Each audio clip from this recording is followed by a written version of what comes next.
जरा सोचिए, दो दोस्त हैं, दोनों हर महीने एक बराबर पैसा एक ही समय के लिए इन्वेस्ट कर रहे हैं, लेकिन 20 साल बाद कमाल की बात यह है कि एक दोस्त के पास दूसरे से लगभग लगभग दोगुना पैसा है।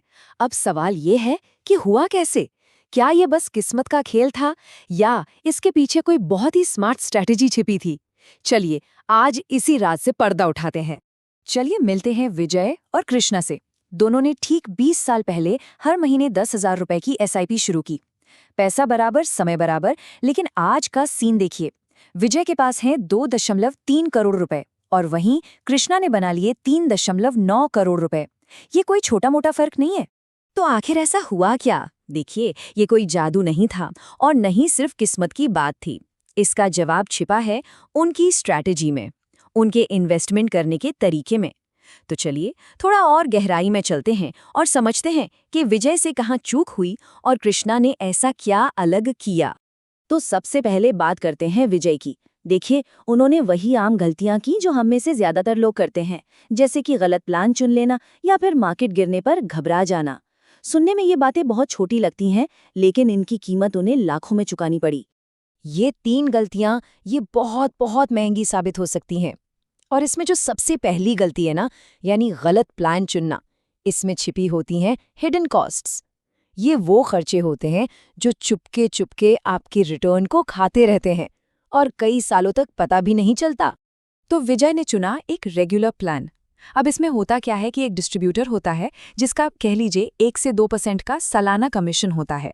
वहीं दूसरी तरफ कृष्णा ने चुना डायरेक्ट प्लान, जिसमें कोई कमीशन नहीं होता, 0। अब हम सोच सकते हैं यार, ये 1.5% की कितना ही होता है ना? सुनने में तो बहुत छोटा लगता है, लेकिन जब आप इसे 20 साल के लंबे समय में देखते हैं तो विजय ने सिर्फ और सिर्फ कमीशन में ही 5 लाख रुपए से ज्यादा गवा दिए। सोचिए, ये वो पैसा था जो सीधा उनकी जेब में जा सकता था। अच्छा, विजय ने शुरू में कुछ किस्तें मिस भी कर दी। उन्हें लगा 10,000 ही तो हैं, क्या फर्क पड़ेगा।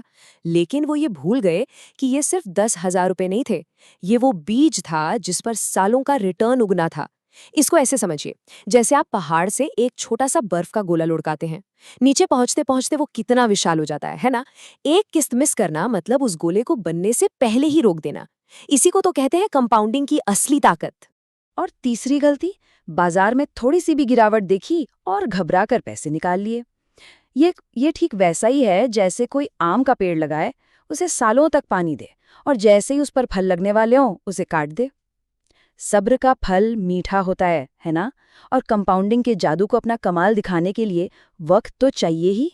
तो ये तो थी विजय की वो गलतियां जिन्होंने उनके रिटर्न को काफी कम कर दिया। अब असली सवाल ये है कि कृष्णा ने आखिर ऐसा क्या अलग किया?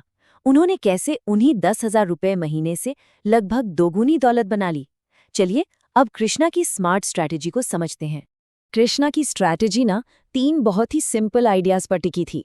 पहला, अपनी एसआईपी को हर साल थोड़ा थोड़ा बढ़ाना।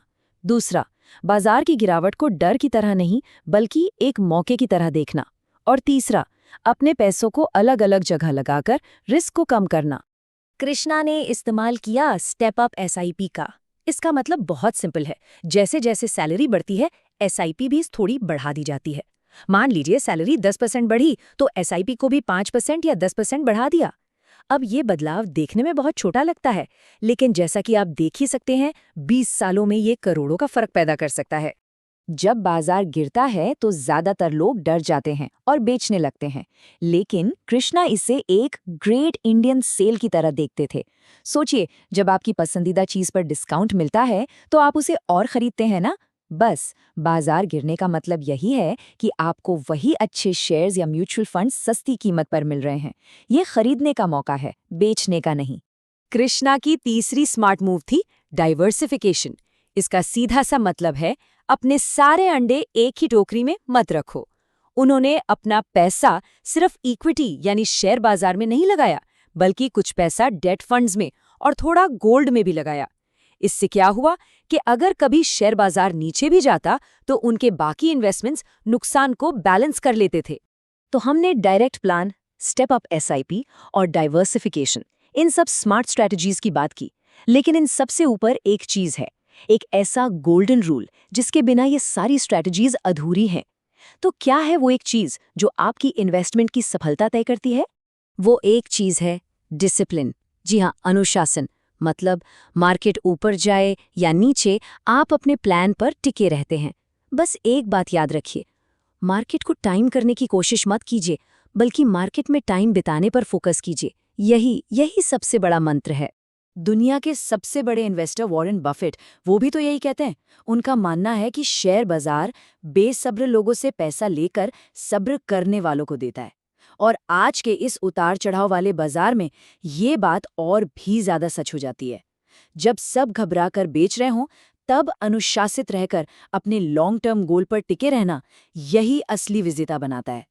तो आज हमने क्या सीखा? हमने देखा कि कैसे गलत प्लान चुनना या बाजार के शोर से डरना आपके सपनों पर पानी फेर सकता है, और दूसरी तरफ कैसे स्टेप अप एसआईपी और डाइवर्सिफिकेशन जैसे छोटे छोटे बदलाव एक बहुत बड़ा फर्क ला सकते हैं। लेकिन सबसे जरूरी सबक अनुशासन का है। चलिए इसे एक और नजरिए से देखते हैं। देखिए, इन्वेस्टमेंट एक पेड़ लगाने जैसा है। शुरुआत में वो बहुत धीरे धीरे बढ़ता है, लेकिन अगर आप सब्र और अनुशासन से उसे सींचते रहेंगे तो एक दिन वो विशाल बन जाएगा। सबसे जबरदस्त ग्रोथ तो आखिरी के सालों में ही होती है। तो अपना पेड़ आज ही लगाइए। भले ही शुरुआत एक छोटे से बीज से हो, सब्र के साथ ये कुछ शानदार बन सकता है। तो निवेश में सबसे बड़ी गलती क्या है? गलत फंड चुनना? नहीं। बाजार गिरने पर बेचना? वो भी नहीं। सबसे बड़ी गलती है शुरू ही ना करना। दौलत बनाने का सफर लंबा जरूर है, लेकिन इसका सबसे जरूरी कदम हमेशा पहला ही होता है।